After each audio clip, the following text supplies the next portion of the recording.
Tonight on the Cooligans, NYCFC are MLS Cup champions. That means we are MLS Cup champions. We'll talk about all our time in Portland, flying all the way from Liverpool to catch that game.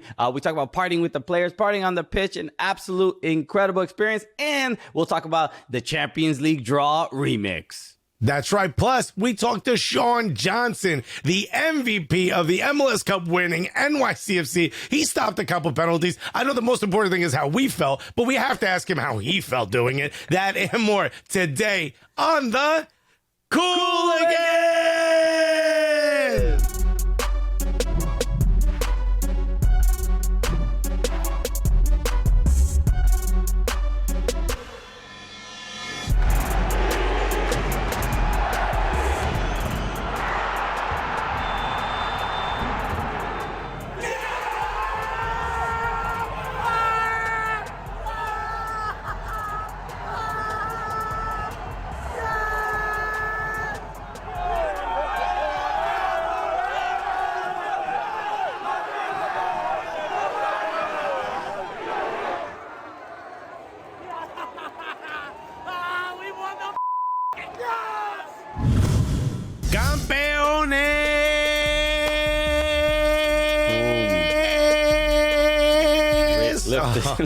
Lifting the trophy, okay? Come on. You know, I have one of those, but it's stuck on my... I can't take it out. I don't know. The back broke. Anyway, I have one of those little pins. God damn it. My God, we are winners. We are champions. Christian and I... We did it. Christian and I won MLS championship, the MLS Cup. Thank you. Congratulate us. Call us sir as you see us. Right. Oh, yeah, because we get knighted when that happens. That's how it works, okay? Hello, everybody. Welcome to the Cooligans. My name is Christian Polanco. And I'm Alexis Guerreros. We are your favorite stand-up comedians that host the funniest soccer show right here on Fubo Sports Network. Yeah, that's all it is, right? Oh, no, wait. We're also the gulliest. Dude, how could I forget? And the most MLS Cup championist, all right? Mm-hmm, mm-hmm. The most cup-inist. All right. We're changing the language today. Yeah, we're not making it better. This is an insane episode, dude. Yeah, we're excited about today's show, not only because, yes, NYCFC won MLS Cup in Portland the other day. We got to experience that and be there, and it was unbelievable. But on top of that, we're also talking to the MLS Cup MVP, Sean Johnson. He's going to be joining us on the show in just a little bit. Isn't that crazy? They just won, and the MVP is like, what's the first thing? And he's like, I'm not going to Disney World. I'm going on the Cooligans. You feel me? Okay, we need to change that whole day. There's to be a new marketing campaign, okay? We're like Tom Brady crying and, excited about going on the Cooligans, all right? Right? Mark Van Stampen, or whatever my guy's name is, who just won the F1 by apparently cheating. I'm just following it on Twitter. I don't know F1 at all, okay? No. All I know about F1 is that it sits on my keyboard, okay? That's all I know about it. Hey, I think he also won the shift F1. So Sean Johnson will be in a little bit, but we have to start today's show by talking about our experience at MLS Cup. This is now our fifth MLS Cup. We've seen Toronto win, we've seen Seattle win twice, and we've seen Atlanta win. We've witnessed all Obviously, of that. We couldn't go to last year's. Last year we didn't go to Columbus, right? What an amazing. First of all, the circumstances around us going were insane. We were in Europe when NYCFC beat Philadelphia Union. And Christian and I looked at each other like, oh, we're going on. Let's go. There's not a chance in hell we're missing this. So we shifted all around our schedules. We got to Portland. Our brains and our sleep patterns stayed in Europe, but our bodies got to Portland. Yes. And it was, from the beginning, it was like surreal. Like, we've been around MLS Cups before, but they're usually like, oh, our friends are here. These are some journalists we've hung out with. These are some soccer people we've hung out with. Let's all go hang out. There's events in this. This was, for the first time, all about the game. Nothing else mattered. Okay. Yeah, we showed up with briefcases. Okay, we were here for the game. And look, maybe it's because we're sort of on camera talent for NYCFC, so maybe we have a bit of a closer connection to some of these players than we typically have when it comes to MLS Cup. But it felt like we needed to sleep early. You know what I mean? It felt like we needed to eat right before the game, or else the game could be lost. You know? Well, I mean, look, for Alexis, that is a big commitment. All right. I mean, first of all, just to understand what my definition of eat right is very different from whatever Christian just got in his head. Yeah. It's like 14 less hot wings, you know? I mean, I guess I could try. You're asking a lot, coach. Quick, hide these bones. I mean, it felt like there was something significant happening, especially because the amount of NYCFC fans that showed up. Yeah, it ended up being 2,500 supporters that ended up going to Providence Park, and even the march to the match, was electric, and like through the walking rain. through, stopping traffic. Port Timbers fans politely booing. You love Portland; they're very kind. Yeah. They boo, but it's with like boo. But I just have just for today, not. Their boo is like boo, but have a good game, and you're like, what? Is that what they all just said? It's very different, right? But I do think they were trying to play games with us because they walked us uphill. And then around the stadium uphill. You know what I mean? It was like, are you trying to tire out the templados? The supporters themselves are going to be too gassed to play extra time, you know? We're taking a nap in the 45th minute? No, and it didn't matter. It didn't matter because maybe it's because where we were sitting, but it felt like it was an NYCFC stadium for the large majority of that game. Sure. The NYCFC supporters were loud. We were in the supporter section as well. It was a cold and rainy afternoon in Portland, right? The weather was not ideal. The inflatable MLS Cup didn't even make it to the show. You know, that was a mess from the beginning. But we just said the whole crowd was like, oh, every time the cup would lean to one side. If you didn't know, it's like one of those like what do they call, like the crazy hand guys that they have? Like use car lots. Wacky inflatable tube guys. Yeah. You know? So imagine that was an MLS Cup. So it looked kind of like a Jiffy Pop when it first started, and then they inflated it. But if you don't know, the cup is pretty top heavy, and that bad boy just kept leaning. MLS Cup skip leg day. All right. Yeah. It's just here for the waist up flex. You feel me? Can't even tie its own shoes. So they finally got this thing inflated, and everyone clapped. As they wheeled it out to the center of the pitch, the wind pattern was very different there. Knocked it over and just ripped the top of the cup off the base. And then you could see panic in the eyes of the people down there. Like, what do we do now? They're like, well, get it out of here. So the MLS Cup beginning was just fireworks on a mat. There was no... They were missing the centerpiece on Thanksgiving, the Thanksgiving table. It was just gone. They're like, I don't know, dude, put more stuffing on your plate. What do you want? There's no turkey coming. It's the flavor. But it wouldn't be Major League Soccer without something, the American, sort of idea and ideology of making the big game, a big show, and doing all this stuff. And it's like, soccer's like, get all this mess out of here. Kick the ball around. What are you doing? Yeah. I mean, they're like, dude, blow the whistle. I mean, let them play around the fireworks at this point. We just want the game to start. But it was great.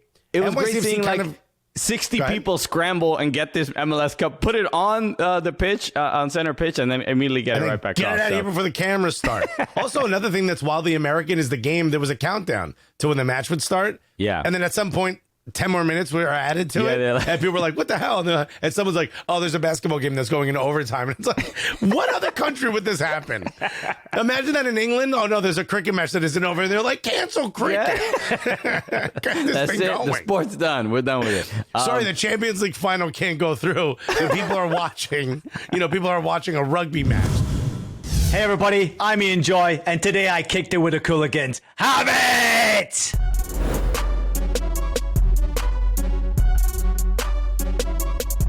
Hey there, I'm Julie Foudy, and I just crushed it with the Cooligans. Crushed it!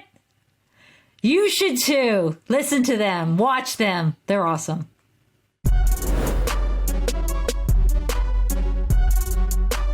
The game was incredible. Like, look, obviously the first half was, not as exciting as it probably could have been. The rain, players were slipping here and there, adjusting to an MLS Cup final. But both teams played pretty well, not really making many mistakes. But NYCFC, you saw from the first half, dominant, controlled the game, controlled the ball, just clearly the better team. They ended up scoring first in the second half after off of a set piece, which is a set piece. Max Morales sends a ball and Tati Castellano heads it in. Steve Clark, ball a little slippery, trickles right in. It literally first goal. just trickles in, and the feeling, the emotion that came out in the supporter section, because it was so kind of such a difficult back and forth match where their squad wasn't even, Portland Timbers weren't even getting that many chances on goal. It did feel like we kind of had control. We just had to find that final product. As soon as that goal went in, it kind of felt like we won already. I was kind of like, let's just wrap this up. Why do we got to play the whole 90? Right. And then and if it felt that way, NYCFC was just simply trying to hold on, pitch a shutout. But no, Felipe Mora said no, it's not over yet. There was look, the NYCFC is trying to clear the ball out, just trying to just end the game. Literally about 30 seconds left to the match. Some people would even suggest that it was actually over where the clock should have gone, where the whistle should have blown. So it was like 20 seconds extra. Whatever. It is. That's part of the game, right? But the ball gets sent in. And it lands at Felipe Mora's feet. There was some controversy whether Mabiala had fouled Maxime Chanot. Maxime Chanot made it very clear he was not happy that there was no foul called. You try to fight a ref. That sends the message that you're upset. This guy's serious. What do you mean meet you outside? There's a game happening. But the stadium freaked out at a level I don't think I've ever been a part of a louder stadium. Right, and there's footage of us. You're probably seeing it right now of us. I mean, the level of shock and disappointment when Felipe Mora scores that goal is really unbelievable. I was welling up with tears, about to celebrate winning MLS Cup. Got all sucked right back in. And Felipe Mora said, "No todavía." Yeah, you know what it was? It was like Christian and I had the same face. As if we were on the subway and it's been delayed and an announcement came that it will continue to be delayed. You know what I mean? We're just like, come on, of course. Right? You're doing this now? Okay. Come on. I got places to be, The penalty, obviously extra time happened after that. Nothing really happened in extra time. A couple of big saves from Sean Johnson. Yeah. But there wasn't anything that shifted the match. Penalties was a big thing. And I shockingly had a lot of confidence going into this, only because Sean Johnson has been such a brick wall through any penalty opportunities that we've had, and starts off with two big saves. Yeah, look, as soon as your goalkeeper stops the first two, it's gonna be really difficult. You're like, we won this. This is over. To win a game. And Sean Johnson was incredible. I mean, those two big stops really set the tone for the rest of those penalties. Alfredo Morales missed one. Steve Clark got to it. But overall, I think both teams didn't really take that great penalties. There were two penalties. I believe, I forgot who the players were from NYCFC, but they really just went right under Steve Clark, just right by him, almost in the middle of the goal. But it worked out. I mean, overall, NYCFC deserved to win that game. Even a lot of Portland Timbers fans told us the exact same thing. But as soon as the penalty started, it's shocking because, you're like, how could this team be so dominant and still end up in penalties? But Sean Johnson stopping those first two calmed my nerves more than I could have ever expected. After those two, I'm like, that's it. They just have to make the rest of them, just bag and it. they're good to go.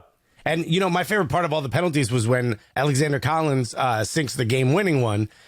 His celebration was like high stepping his feet, you could tell you don't know how to get rid of the energy that is now pulsating through your body. Right. And he was kind of it looked like a gazelle stepping on hot coals or something. It was almost childlike. And it was kind of cool to see, people may joke around about MLS, may not like it, may think it's a retirement league. It is what it is. But, these players are still professional athletes. And they start every season with the goal of winning this trophy. And only one team can. And everyone else essentially fails, you know? So year after year after year of that, of working your ass off and failing and not winning the thing, and to see the emotion poured out of these players when they finally win, it was actually pretty dope. And you and I had gotten onto the pitch for the trophy celebration and afterwards. And it was funny because the guys holding ropes wouldn't allow us in, right? We had the press pass that wouldn't allow us in there. But as soon as was Alfredo Morales saw us, he was like, "You guys, we did it." And I was like, you're right. I Finally, did do it. thank you for the acknowledgement, Alfredo. You know, why didn't we get a chance at the penalties? You know, but it was great. And like players came over and like kind of dragged us in, and we're like, get around the rope. And we got every player that we saw came over to us, celebrated with us. It was such a cool moment to be a part of, because it sort of not humanizes them, but it kind of makes them, it grounds these are children, you know what I mean? Like they have like the emotions of children because they just won this thing they've always wanted to win. Right. And it's also, you know, like when your team wins a championship, you know, the instinct, you know, it's very normal to say like, we did it, we won, we, like, you know, I've been supporting the team since day one, and the supporters are very much as much a part of the team, especially within soccer. It does feel like when you say we, it's like, yes, it is we, because the players themselves are always grateful and thankful, even for all those fans that traveled out to Portland, spent all that money and did that whole thing. But like when Alfredo Morales hugged us and Tony Rocha hugged us, and it's like we're a part of this family, like, so directly. I was so honored that all those away supporters came for us. You know, that's how it felt. It felt like they played the drums for us. Great, such a great remember moment. when Kean Parks saw us? Kean Parks, who's injured and wasn't able to take part in the playoffs. Yeah. When he saw us, he literally ran right over to us and he was like, like, come on, guys, it was us. Madness. And I was like, it was. So a great moment being on the pitch. Obviously, the MLS Cup is going around. Everybody's taking photos. But really, the moment everybody is waiting for is, you know, if you had seen this when Ronnie Dyla, head coach of NYCFC, got hired, one of the clips that went viral was him at a former club celebrating a championship by stripping down to his underwear and doing push-ups on the pitch. And he was being asked, especially as they were going farther into the playoffs, like, hey, if you win, is this something you're going to do? I mean, they were asking him this, I think, on his like welcome interview. Media you know day. what I mean? Yeah. This was like his first media day. And it's like, it was really just a kind of a creative way to ask, do you think you're going to win? And he was like, you know what? If I win, I will do it. And I remember he walked past me at one point and I said, hey, coach, promise is a promise. And he goes, he kind of gave me like the wait for it. Hey, yo. He starts doing it right after we did our call-up interview where we talked about it. Mm-hmm. He starts stripping. And so, like, I kind of got as close as I could, you know, and just held my camera up. And there's video. I mean, first of all, he's wearing the tightest pants on earth. I mean, you weren't prepared to strip, you know? But dude, he takes off everything except his underwear and he starts doing push-ups and the crowd loves it. Loses their mind. My God. And yeah, I mean, it felt weird running up to a whole, you know, in a big group, just filming a man undress himself, you know what I mean? But if that's part of being in the soccer business, then I'll do what I got to do. Hey, if this is a tradition with winning the cup, then I mean, maybe next time we win the cup, I'll do this. You know what I mean? The push-ups probably won't happen. But some people did suggest that. Some people were like, Alexis, why weren't you doing? I think it wasn't the nudity part; it was the push-ups. No, I think that was the challenge. My cardiologist was like, "You should have gone out there. Don't come push-ups, buddy." So, oh my God. I mean, an unbelievable time, you know, not only after that, then we got to party with the supporters, got to party with the players, Goody Robinson singing Bad Bunny in fluent Spanish. Absolute madness. It was unreal. We got to take photos with MLS Cup, with the players. Just incredible. Just an incredible weekend overall. And, you know, we have Sean Johnson on in a little bit, and we'll talk more with him about what it was like for him stopping those penalties and doing all those things. I know you got our perspective, which you really wanted and needed. So this is the second most important perspective is the guy who did stop those penalties. We'll see what he was doing as well. So we'll be right back. The most important, football is nothing without you, supporters. Thank you. You've been there all the way. We've been there all the way. When I saw the picture from New York City during the game, saw the excitement, my God, thank you.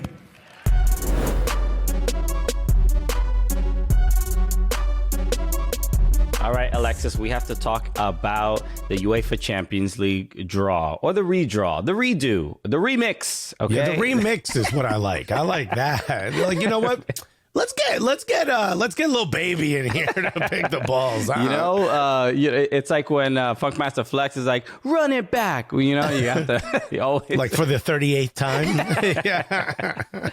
So if you didn't see this, the UEFA Champions League draw had to be redone for the round of 16 because there was a clerical error, as they said. Essentially, when they were sorting out the matchup for who was going to play against Atletico Madrid, the Manchester United was not in the bowl that they were supposed to be in. So even though that wasn't the matchup initially, they weren't in that bowl. So the whole draw had to be redone entirely. So which is a good thing. This is the right way to do it. A mistake was made, whether on purpose or not. We're not here to, quote unquote, right? Strong quote. It is UEFA. I mean, if you take some of the circumstantial evidence based on the people that were doing it, I think we could say, it wasn't a mistake. But whatever, we'll give you the benefit of the doubt. A mistake was made, and then it had to be redone, and it was. Why? Come on, this is FIFA or UEFA. Come on. Have fun with it, let's get that engagement up on Twitter. Right? Come on. You've never admitted to mistakes before. You never admitted faults. Don't let them change you, okay? Bro. It's just that all these soccer fans are so woke. You know what I'm saying? Okay. Oh, you want things to be on the up and up? No, thank you. We want things to be on the UEFA and UEFA. You need to attack those that are criticizing you. Yeah, dude. Here's the thing: just blame the media for coming after you. That's what you do. So the one club that is actually probably more upset than anybody else is Real Madrid. Real Madrid was originally drawn against Benfica, and now they are drawn against PSG. Okay, the way they're acting is wild disrespectful to Benfica. It's like, imagine you were playing spin the bottle and it hit one person and you were like, oh, thank God. And then they spun it again. And it went someone else. You're like, I don't want that. Bring me back to what I had before. That second person is going to be like, but in this case, this is Benfica. Imagine a club saying, no, I want to play Benfica. Oh, why? Now I can't have the easy win. Yeah. Benfica's probably, I hope that Real Madrid, and I don't want this to happen because actually I picked PSG to win Champions League, but I hope Real Madrid beats PSG and has to somehow play Benfica in the next round and lose to Benfica. That would be the most amazing turn of events. That would be ideal. Also, I would be a king in the Ironbound section in New York because there's a little Benfica out there. But no, this is a kind of like what you said. I mean, just the fact that they acknowledge their own mistake is progress, and it is the transparency that. But do you like it? All jokes aside, doesn't it seem like a little bit of the spice has been taken out of the sport? It does, but Real Madrid getting so upset is really. I love that part of the drama because it's just like, yo, why you messing with my money, UEFA? Yeah. You know how bad I'm in a bad situation right now, and you're making it a lot harder. Now for me. You're gonna stop being corrupt when we need it the most. Now you're gonna stop. We could use just a little bit. Can you sprinkle a little bit of corruption in our favor? That'd be nice. Look, I'm not saying cook with the corruption. Leave it on the table so I can put a little bit on top of my dish. I get that not everybody else wants it, but I need it. Get on the side. Put it on the side. I'll be fine with it. I'm gonna bring my own. I got my own corruption in my purse. Kind of like me, Beyonce, and Hillary with hot sauce in her purse.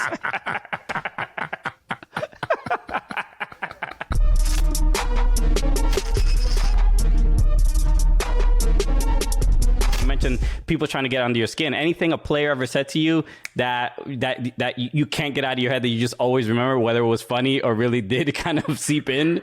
I mean, Craig Bellamy was the one that really...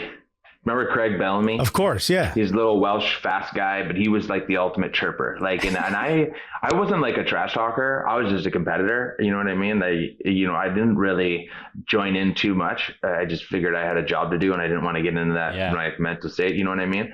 And so, but he was the first one that I actually understood that forwards are trying to get you sent off. Because I got a yellow card when we were playing Liverpool. I got a yellow card pretty early. And one of my second tackles, I came in and kind of let him know I was still there. Like he turned around to me and he like grabs my jersey and he looks at me and he goes, "I'm gonna get you sent off today." And he's just this little guy, but I never understood that mentality. Like, I forgot that these guys are trying to get me sent off. I just thought that, competitive, whatever. And I've never thought that intent was so real. I'm like, holy shit, he really is going to try to get me sent off today. I've never had that be so brutally honest, but so true. And so like, he was the first player for me that kind of trash talked in a way that said, holy cow, these guys are out to get me too. It's not just me trying to defend these guys.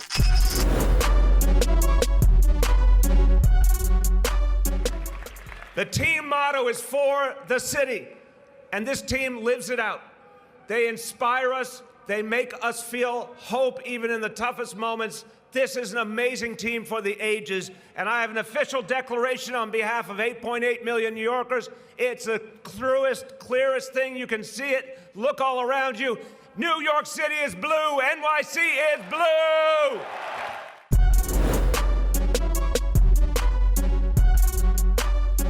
Yo, Christian, one of my favorite parts about us being MLS Cup champions, which we are, is that we got invited to City Hall. I hope people don't actually believe we legitimately got invited. We were there. We did get a chance to, get press passes. So we were able to sort of be kind of amongst the press and then get behind the fence and talk to some of the players and whatnot.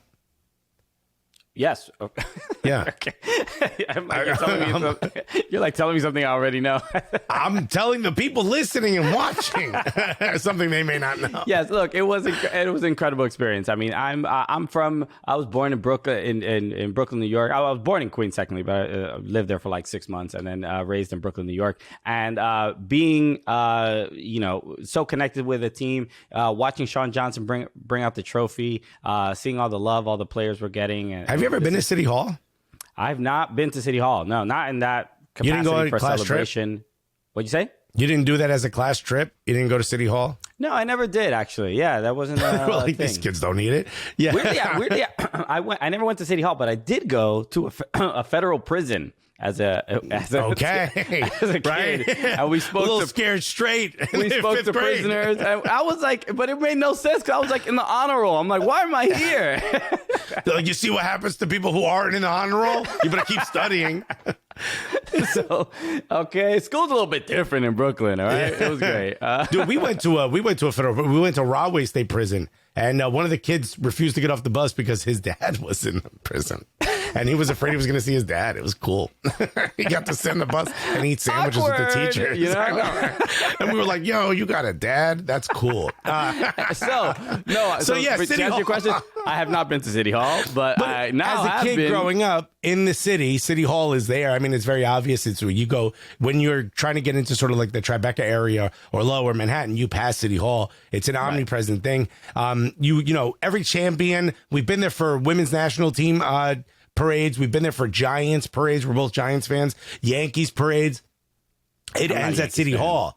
You're not a Yankee fan. No, I don't even think you have a team, right? Mets. Let's go Mets. Like I said, you don't have a team. So when the Knicks, I don't think I've ever been to City Hall. I don't think City Hall existed the last time Knicks won a championship. But when you get to see all these teams celebrate, and sometimes as soccer fans, we feel like second-class citizens because no one really talks about us in the sports world. But to get a chance to see these guys get a key to the city and to celebrate and, get to meet the mayor as he gets booed, like all those things are so incredible because, these are the guys that we root for. And they got to have that championship moment. And even de Blasio said the first ever MLS Cup in New York City history. Mm-hmm. Okay. Wow. I mean, de Blasio on his way out really leaned in hard to New York is blue. Yeah, he was like, Somos Celeste.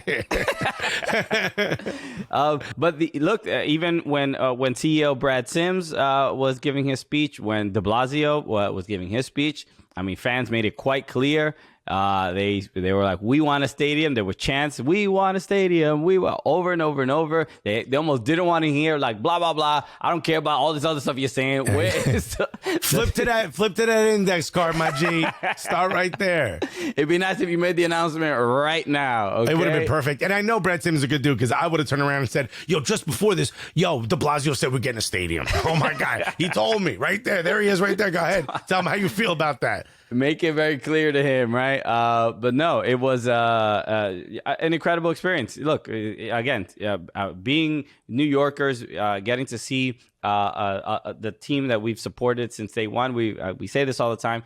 The Cooligans would not exist without NYCFC. That's just 100% facts and true. And the fact that we got to celebrate there with the support, even some of the supporters like, take a photo with us, the Cooligans. I'm like, what? Get out of here. This is not about us. People would yell Cooligans. I thought it was be like, yo, Cooligans, get Sean Johnson's attention and tell him to come over here. That's honestly what I expected. Every once in a while, out of the way. Someone came up to us, was like, yo, Cooligans. And I was like, oh my God, we're about to get in trouble. Right? I don't know why. It just always feels like we're getting in trouble. And like, hey, my kids want to take photos with you. And I'm like, what? Why? No. You've done a terrible job parenting. Right? And they want photos with us. That's how it feels. I'm gonna be worried about maybe you're gonna waste your film on us. You know what I mean? Right? Your film. Yeah, those kids have one of those cameras where the bulb blasts every time you take a photo. They're wearing a little press hat with the little ticket under the hat. I'm like, wow, man, everything old is new again. This whole TikTok generation is bringing everything back. But super cool experience, and on this is happening later, but before we're recording this before it happens, but we're also been invited to the New York Stock Exchange for the closing bell with NYCFC. So just ridiculous. The imposter syndrome is a madness right now. Oh wow, you have no idea. I'm gonna be the first dude to close the ring to close the bell with a hoodie on, dog. So you know what? Let's talk about the game. Let's talk about the experience with MLS Cup MVP Sean Johnson coming right up after this.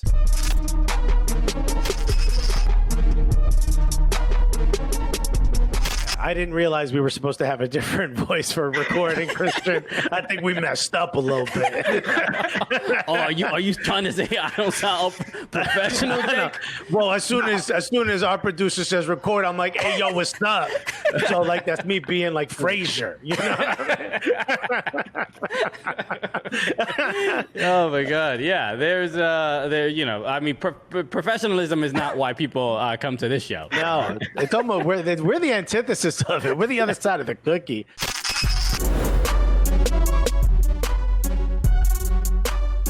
And I think we can finally put to rest the debate of what color the city is.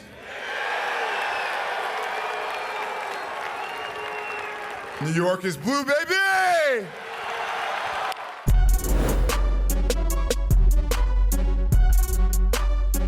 All right, Christian, the honor. The honor I have right now to talk to this man. My voice is so gone that I now have the same voice he does. we both sound like movie villains. All right, we went to Portland to get some bass in our voice. Okay, Christian and I now understand what it's like. I can't order through a mask with this deep a voice. I don't know how this man does it. Everyone's like, "Wait, what do you want? A matcha? A latte? Say it louder." But this dude, we got to see this man become a brick wall during penalties and win our favorite club. It's first ever MLS Cup in New York. Ladies and gentlemen, the one, the only, the Stonewall, the Secretary of Defense for New York City. Bing bong, everybody, for the one and only Sean Johnson, everybody. Yo, let's Sean, go. Let's go. What is good, brother? What's happening, man? Hey, listen, the days are starting to roll together, man. It seems like it's crazy. It's crazy. Look, we had the luxury of obviously being at Providence Park, getting to witness really just history. I mean, you step up. I mean, the penalties were incredible, but throughout the entire game, you obviously stepped up. It was wild, and our voices sound like this because we had the honor of being able to take photos with the cup and celebrate with you guys, which is an absolute honor. But how are you feeling right now MLS Cup MVP, MLS Cup champion, Sean Johnson. How does that sound? Yo, I'm not even gonna lie. I feel like a champion right now. Like I'm not even gonna hold back. Yo, I feel like a champ, straight up. Well, you woke up Feels this good, morning man. and It got a feels bagel. good. Were you like, and extra cream cheese on that because your boy won? Yo, I opened my eyes this morning, and no lie, the cup was on my counter, and I could see it through my doors. So the first thing I saw this morning when I opened my eyes was the cup, and I was like, yo, it's real. It's real. Yeah. Damn, yo, it stayed the night. That's pretty dope. It did. This relationship is moving fast. Quick. You making eggs for the cup? What you want? You want a scramble? I didn't even meet the parents. Like, it's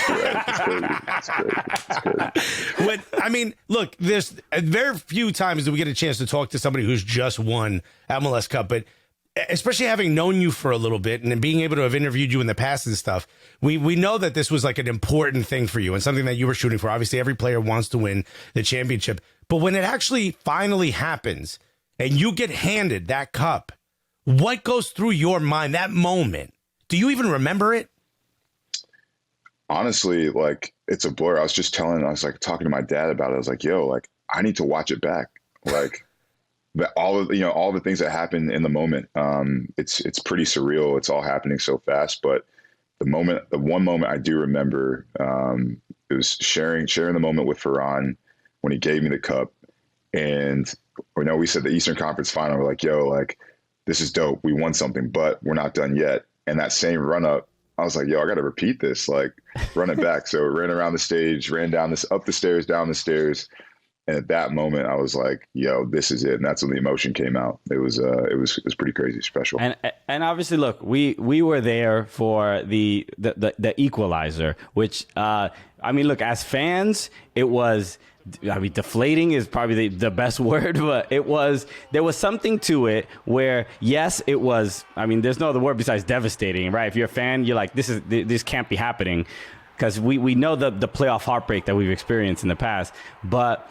There was, I don't know, NYCFC were just dominant in that game. I personally, as a fan, wasn't terrified of what extra time would look like, but what was going on with the team, because it looked like absolute madness. It was chaos. I'm not going to lie. When they scored that goal, like, honestly, 30 seconds left, I just looked up to my coaching staff. My goalkeeper coach was like, yo, 2 minutes left. I was like, all right, bet, easy. Let's lock in. Let's get the job done. And then 30 seconds, boom. And like, when the goal scored, like, you guys were there, it was crazy, like crazy. But in that moment, I was just like, all right, we've been here before. Like, we were just in New England. We just experienced the same thing at the end of, at extra time. So as soon as we got to the huddle, I was just like, yo, like, we still have a chance to win this game. Like, it's not over. Like, emotionally draining, yes, but I was just telling guys, like, yo, get up. Like, we got time, 30 more minutes, PK shootout, whatever it takes. Like, let's get it done. Easy. Okay. If you've said this, you said we've been here before. When the game goes into extra time, are you just like, what the bum like, are you like, again? You're going to do this to me again? How long I got to be out here for? Yo, all the Jamaican accents just come rushing into my head, yo. Like, for real. It's it was crazy. But I was telling somebody, I was like, yo, extra time. The game was crazy. I thought we played amazing. And then when we first scored, like, our fans went crazy. Like, their stadium was silent. It sounded like the stadium was full of our fans, which was amazing. So there's an ebb and flow of the game. It was amazing for us. Then they had their moment, but the extra time was just kind of like this, like, silence. That's the only way to, like, describe it, is like, everything just went real quiet, real calm. Just the kick of the ball, talking to the guys. That was it. It was like a really, really surreal, like, 30 minutes. It was just kind of like locked in, being in the zone. It was pretty cool. I want to talk about. We'll talk about the serious stuff in a second, but your head coach really stole the show after winning MLS Cup, because obviously Ronnie he brought Dyla, Magic City to the Cup as opposed to the other way around. He heard I was from Atlanta and said, "Yo, like, I got to put on for him right quick." Yeah, he was like, "Yeah, you're gonna learn something Magic today." Mondays. It's about to be Magic Monday, right? You want it? What was the response from the players after that? Because look, the fans, they had when Ronnie Deila was hired, this was all over the news. Everybody was talking about it, what he had done at former clubs, and they're like, all right, if this is the type of dude we're getting, we would love to see this. And he kept his promise. What do you think of that moment? Just everybody witnessing that. Yo, it's iconic. Like it's the only way to describe it. It's iconic. My man, he's a man of his word. He's honestly, he cares so much about the group. But when it's time to enjoy, to celebrate like all the things we've been through, he's been big on that. He's like, we got to enjoy the moments. We got to celebrate together, enjoy the ups, the downs. But when we win a championship, man, like you never know what's going to happen again. And he made that promise. I think like we were doing media. It was like media day. And I think he was on, I can't remember. I think it was like, it was Susanna Collins and Jillian Sakovitz. And Jillian. Yeah. He was on there. I think I want to say he made a promise that if we won the cup, he would do it. And I was like, yo, like this man sticks to his word. So watch out, world. Yeah. The other thing I wanted to ask, I wanted to talk about your relationship to Ronnie Deila a little bit, because he had spoken about you and why you were made captain of this team, and really I'm paraphrasing a little bit because I don't remember the exact quote, but he really said that you care so much about these players and this group, and you really are one of the people that keep this team together. There aren't many goalkeepers as captains. When I think of a captain, sometimes you're like, oh, it's that center back or that midfielder that's always in the middle of everything. But when it comes to leadership, you are, just as great of an example as some of those other guys in those other field positions. Yeah, people always have their questions. Like everybody's so used to seeing the center back, the center midfielder, whoever it is that historically has been captain of a team. But the reality is to be a captain of this group was special to me. Obviously, being here for 5 years, understanding what it means, for the club, for the fans that have been there, that the tradition that's been here, the guys that have worn the armband before me. So the guys made it a lot easier though on the team. Honestly, the guys made my job so much easier. We were a family. That was what we wanted to do. When I sat down and talked to Ronnie at the beginning of the season, was like, yo, we have talent. That's a given. You know what I mean? Like we're gonna win games, but when things get tough, the tough moments, like we cannot fold. And the only way to do that is to bring guys together. So we tried, from day one to revamp the culture, bring guys together, and there was a crazy togetherness. Man, it goes way back. There's so many moments this year, but specifically this playoff run where every tough moment that people kind of gasped on the edge of their chair, we were no worries. Like we'll ride or die. We'll figure this out. So, yeah, man, it feels good to captain the club to the first. Goodies free kick. Championship. Goodies free kick. Everything. Wild. In Atlanta. Everything turn around after that. Yeah. People thought it was over. People at that point, right before that, like they thought it was finished. Curtains. Like I remember in Atlanta, even the fans in Atlanta were like laughing almost, like, "Yo, this is wraps." But nah, that was it, man. Turning point. But you got to catch heat in the playoffs. We've been saying it. If you want to win MLS Cup, you got to catch heat in the playoffs. You guys call heat. I'm sorry, we call heat at the right time. Yeah, we. Let's go. Yeah. I left my voice out on the field. That's the damn to it.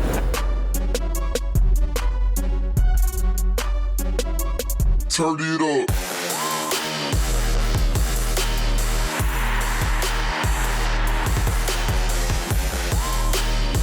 We got our own group, our own supporters group. Speaking of supporters, they're called Gully Squad. We let them ask questions, and a few of them are in reference to the penalty kicks. Yusuf Ricart, who's an NYCFC supporter as well, he says, what came to your mind when you had that stare down after saving the first PK? And actually, I want to ask you about that because even as a captain, you're a fairly stoic guy. It takes a lot to get you to laugh, I know, because we've been trying, and it takes a lot to get you to shake you, right? You don't shake easy. But after that first PK and that second, because their keeper also saved the PK, and you were like, I got to do this also. I got to do this one more time. Right? When you saved that second one, a lot of emotion came out of you. What went through your mind, and what are you looking at? Are you looking directly at their eyes? Are you trying to look at, like, when you look at somebody like on their lip or something, and they're like, do I have something on my lip? You know what I'm talking about? Like, what do you do in those moments?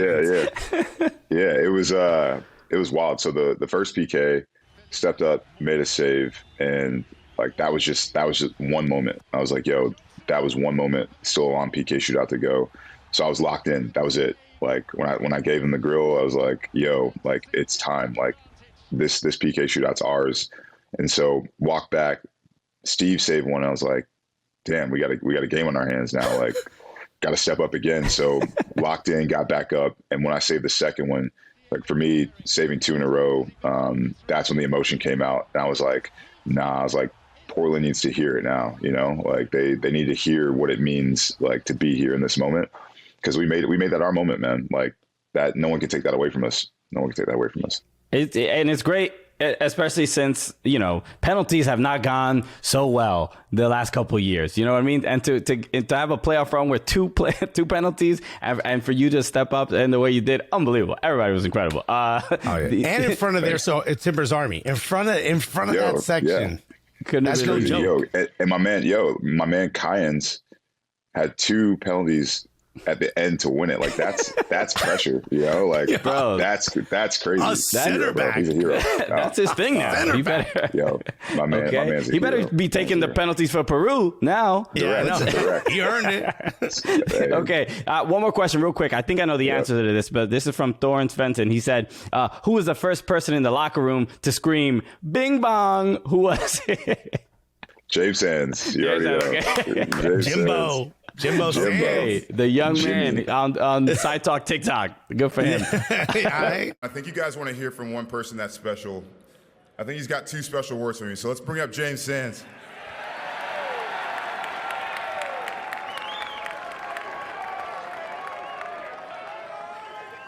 Bing bong.